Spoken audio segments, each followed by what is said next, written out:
Hello and welcome back for another spooky season review. I'm John Stark from MacTheMovieGuy.com. It's a website, and this is Cult of Chucky. Yes. This is what a blind film critic does on his YouTube channel for your Halloween.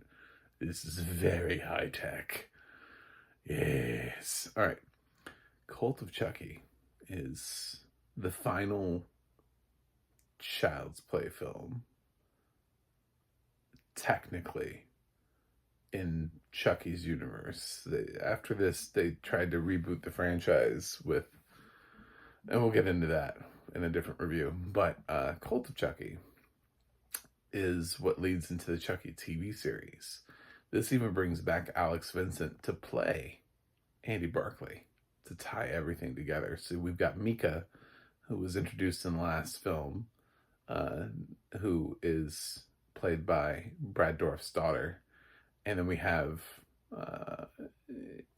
Alex Vincent, who's back. And then Jennifer Tilly is here, popping up a little bit as Tiffany. And so, yeah, it's a Child's Play movie. And then some like random people I've never heard of who appear in straight-to-video horror movies, I'm sure. This is not my favorite film of all time. I can kind of see the,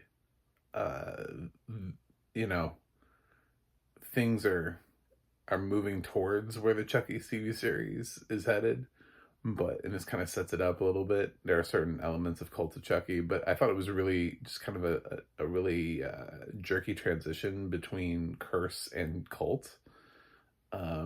Like, how did we get here? Especially considering like whence last we left Chucky.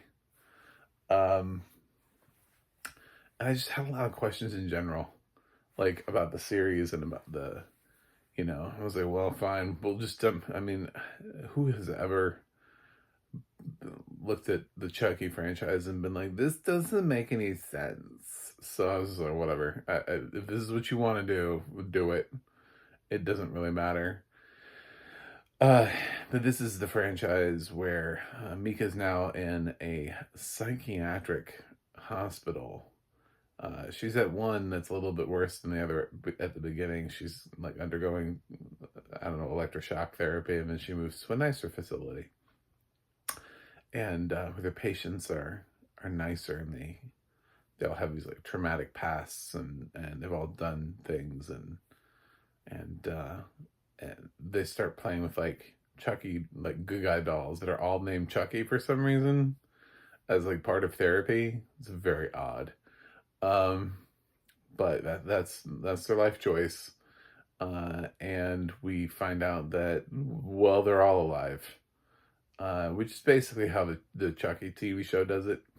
Eventually, sort of somewhat of a spoiler alert, but depends on how deep you are into the Chucky franchise. They also tackle the same concept that Chucky is everywhere.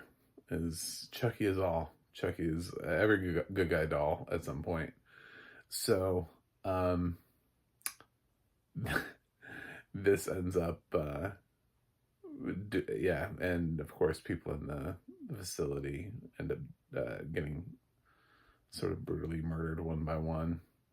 Some people kind of like less brutally murdered than others. Some people just kind of, something happens and they're like, oh my god, that person died. And like other people, it's like, holy shit, that dude got a death.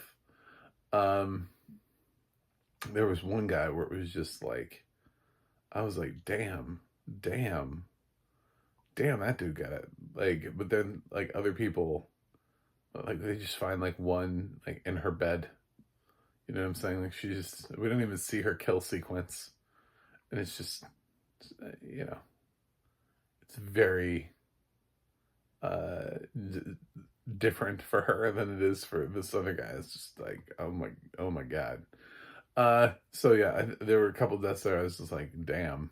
Other deaths I was like, well, that's boring.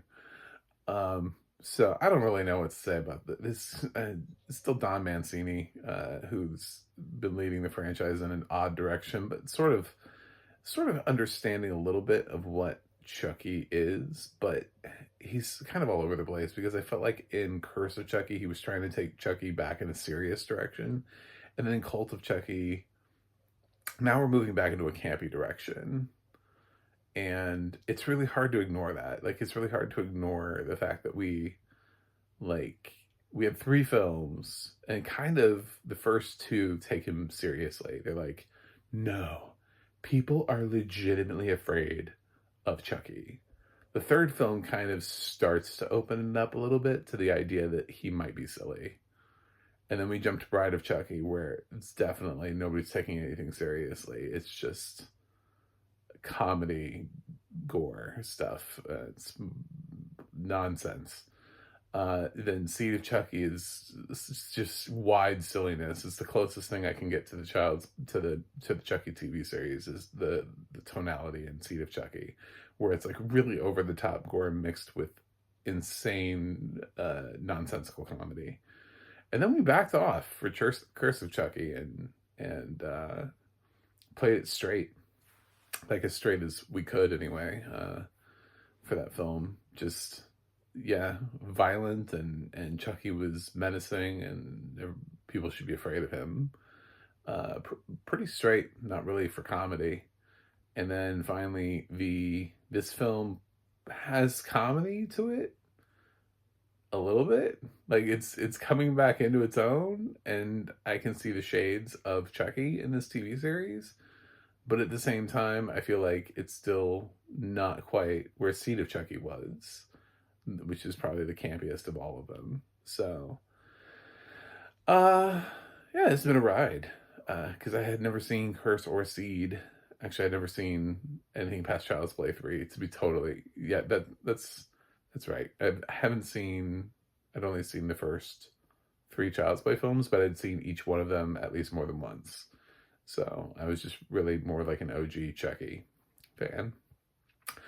And many of them on like cable edits too. So back in the day, they used to play like heavily on like USA. Up All Night, USA, I never slept. So, Cult of Chucky, should you watch it? Eh. What's the audio description like? It's fine. I felt like they were really trying to do something here. I think Iudo did this, I believe is what I heard at the end of this. I felt like they were trying to do something funny here. And it worked for the most part.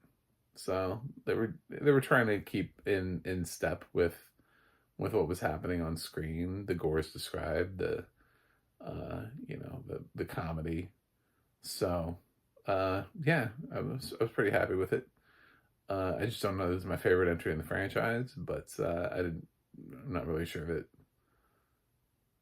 it's a tough bet. These are really hard to grade films anyway, because I would totally accept anybody who was like, oh, all the Chucky movies should be like rotten, you know what I'm saying, like below. And I'd be like, yeah, they probably should be. It just depends on how you accept this franchise. I find Chucky to be entertaining, so just varying levels of entertaining depending on through what lens I'm expected to see him. The more somebody wants me to take him seriously, generally the less I do. So there's a little bit of humor here, and it kind of works. And yeah, it's kind of mid spirited, but I don't know. I know the next thing after this is going to be Chucky for them. It's aside from the random remake we're going to get, but which is it's its own thing completely altogether, which I'm not reviewing for spooky season. I'm not rewatching Chucky. I'm already like up to date on Chucky episodes. It's just that's a lot. So yeah, check out Cult of Chucky if you feel like it. I'm gonna give Cult of Chucky a B minus. I like some elements of it. It's not perfect, but it's a Child's Play movie. It's a Chucky movie, and there you go. Anyway, thanks for watching. I hope you've enjoyed Fun Time with Flashlights during spooky season. And I will see you guys on the other side. Ooh.